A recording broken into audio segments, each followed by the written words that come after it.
There we go. Hello, Yogi. How are you today? I'm doing very well, Bev. How are you doing today?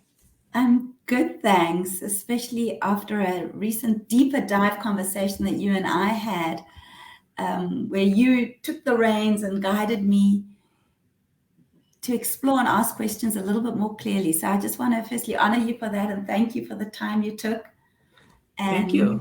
Yeah, thank you. And I do this for like anybody who you know or who could benefit from it. I would love to have those thank you. conversations. I love those That, deep that's, conversations. that's a very generous offer. Thank you so much. I appreciate that.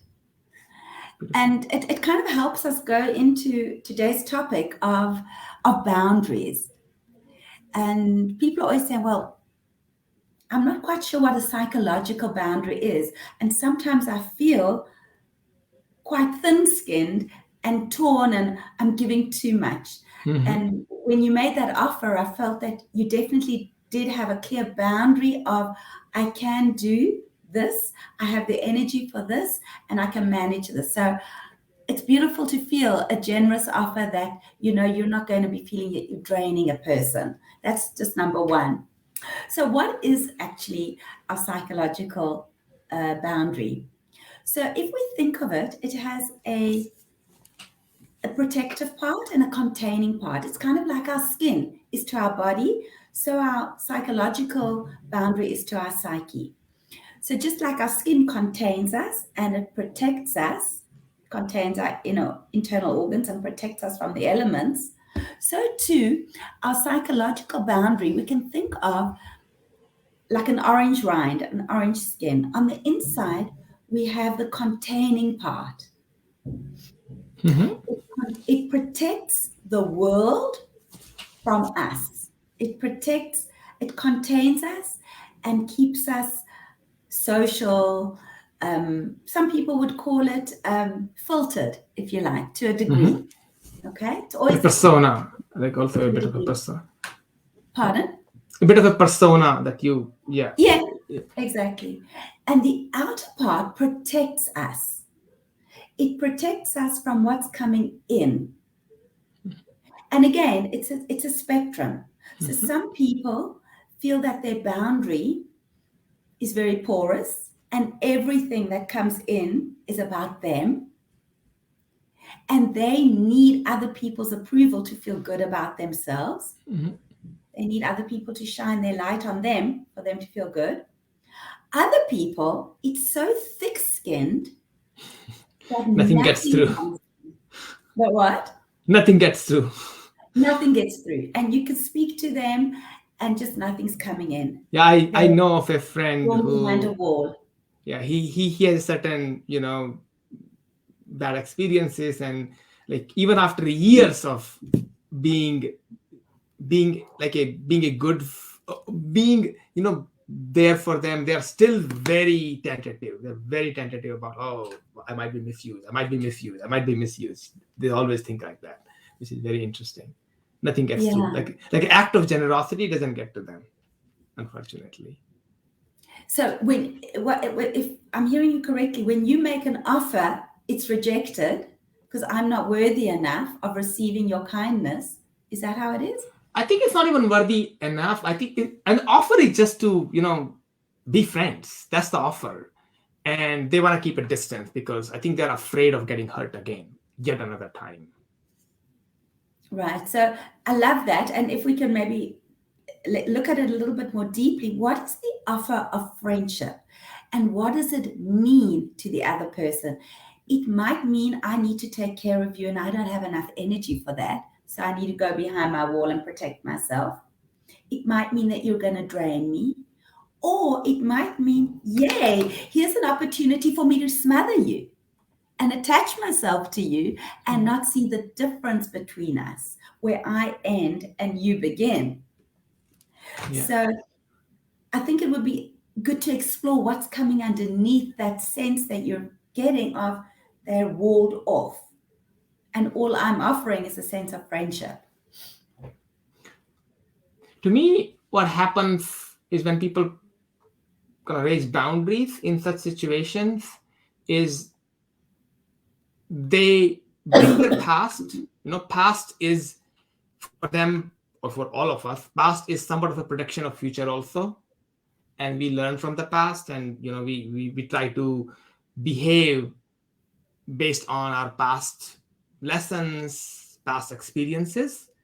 But if the past experiences have been bad and the traumatic, it's hard to see that the future can be different. And I think that's what probably happening. And they want to raise a boundary. It's like as you said, it's a protective as well as containing. And they want to protect themselves, but it also contains them quite a bit. Right. And one might be stronger than the other. But I love your connection. And I just want to maybe put it in a different side of my language, if you like. When you talk about the past, that's exactly where we learn how to engage our boundaries and what boundaries are. So you're right, with your friend, that might have been an essential and an intelligent adaptation. I need to be silent. I need to be hidden. I need to be quiet to survive the craziness that's going on in my life right now as a young child. The problem arises when that adaptation, which helped them survive and protected them then, is being brought into their adult relationships, because the only value they had at the time was to protect and survive. That is not relational. Mm-hmm. We want people in their adult relations to be empathic, vulnerable, accountable. That is where you come to intimacy. Mm-hmm. And I think when you think about vulnerability, it's interesting. Like the boundary, the way I think of vulnerability is also it's lowering the boundaries, right? If you're completely vulnerable in a way, there's no boundary. Is that how you think of vulnerability or no? Yeah, the trust, the safety to lower my boundary in order to be able to take in what you're saying. But a healthy boundary is still protected and connected. So I might not like what you're saying. I might not like everything you're saying, but it doesn't mean we have to be divided. We can still be connected and protected at the Like if you can same have time. a psychological boundary in your own psyche, but not having a relational boundary with other people, right? Okay, I can be vulnerable, but if something bad happens, I can protect my psyche from that also. It doesn't have to be like if somebody says something bad, it has to go all the way through my psyche and affect me badly. Right. If you've got a healthy boundary, you could think of it like a windshield. And if somebody would throw an egg at that windshield, it would go splat. So somebody said something to you, you have to do the sifting all the time. Is that about me or is that about you? Oh no, that part I take responsibility for, but the other part doesn't fit me. I think it's about you. And that's a healthy boundary.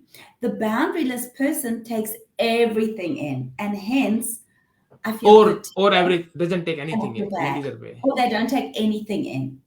And the other part that you said about it being in connection, in relation to other people or myself, the same boundary rules apply to what's going on between my ears.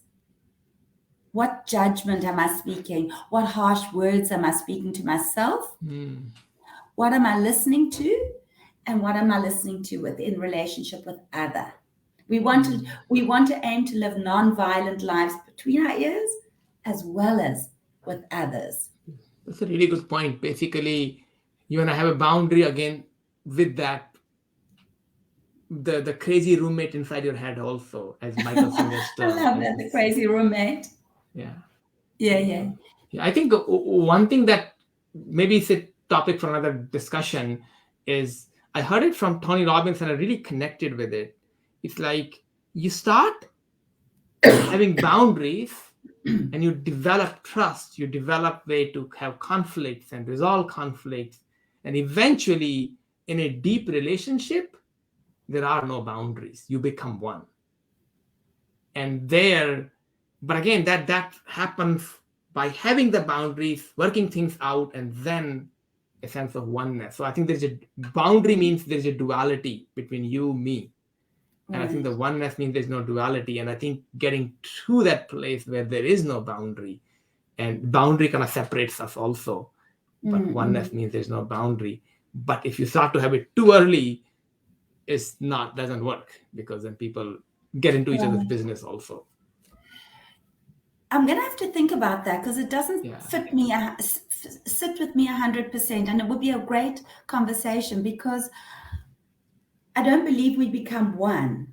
I believe healthy relationship is always about recognizing my difference and your difference, and how can we manage that by respecting your difference and my difference, because we're not married to ourselves. And then what I'm hearing from you, and this really could be for another conversation because I see our time is up, is how do we work as a team with those differences and those boundaries? Let's explore that in our next conversation. Okay. Thank you so much. I love this conversation as always. Thank you, Ben. Okay. I love it too.